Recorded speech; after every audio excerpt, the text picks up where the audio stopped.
অনিশ্চয়তাৰ সাংসদ নৱশৰণীয়াৰ ৰাজনৈতিক ভৱিষ্যত ভুৱা জাতিগত প্ৰমাণপত্ৰৰ বিষয়টোক লৈ এতিয়াও নিৰ্বাচন খেলা নেখেলা সন্দৰ্ভত নিশ্চিত হ'ব পৰা নাই নৱশৰণীয়া।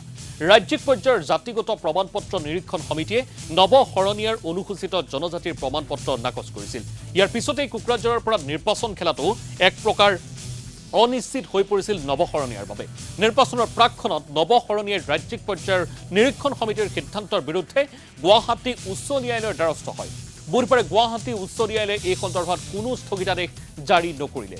ইয়াৰ পৰিৱৰ্তে ২৭ মাৰ্চত গোচৰটোৰ পুনৰ শুনানিৰ দিন ধাৰ্য কৰিছে ন্যায়ালয়ে। ইফালে ন্যায়ালয়ৰ স্থিতিৰ পিছতে তাৎক্ষণিক প্ৰতিক্ৰিয়া ব্যক্ত কৰিছে নৱশৰণীয়ে। তেওঁ মন্তব্য, মই কোকৰাঝাৰত নিৰ্বাচন খেলিবলৈ সাজু।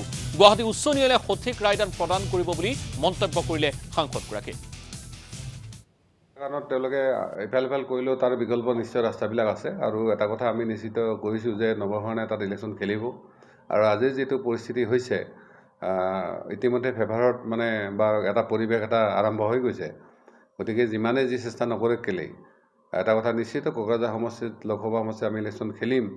ফাইনেলি চৰকাৰৰ ক'ৰবাত কণ্ট্ৰাডিকশ্যন এটা হৈছে যে কোনোবা যদু মধুই ক'লে বুলি যে নৱশৰণে এছ টি নহয় আৰু তাত যেই ধৰণে প্ৰচেছবিলাকত গৈছে এই গোটেই কথাখিনি আৰ্গুমেণ্ট হৈছে।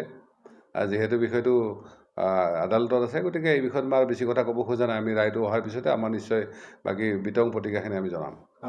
আৰু আমাৰ বিপৰীত ফালৰ পৰা এডভকেট জেনেৰেল আছিলে অসমৰ। আজি কোৰ্টে গোটেই দুয়োপক্ষৰ শুনানি শুনিছে আৰু অহা ২৭ তাৰিখে তেওঁলোকে জাজমেণ্টটো দিম বুলি কৈছে।